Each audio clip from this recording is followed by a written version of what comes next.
Entendons le cri, la voix forte de Jean-Baptiste annonçait la venue du Seigneur. Cette annonce retentit au seuil du Nouveau Testament. Elle appelle à reconnaître dans l'homme Jésus, le Sauveur, qui délie l'humanité de son péché envers Dieu.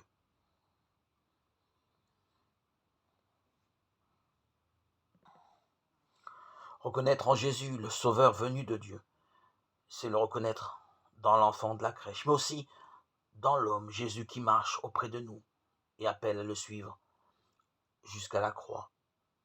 Dans l'Ancien Testament, l'agneau est avant tout l'agneau pascal que le peuple juif a mangé lors de la Pâque en Égypte, puis chaque année en mémoire de sa libération.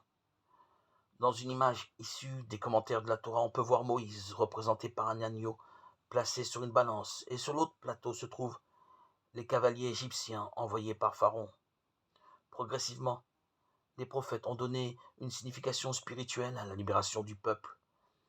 Et le prophète Isaïe compare à un agneau, un personnage qu'on appelle communément le serviteur souffrant. Maltraité, il s'humilie. Il n'ouvre pas la bouche comme un agneau conduit à l'abattoir. Isaïe 53, 7.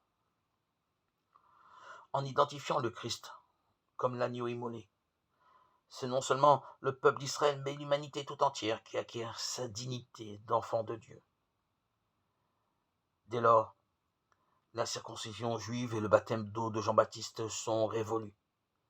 Seul prévaut le baptême donné par le Christ dans l'Esprit Saint.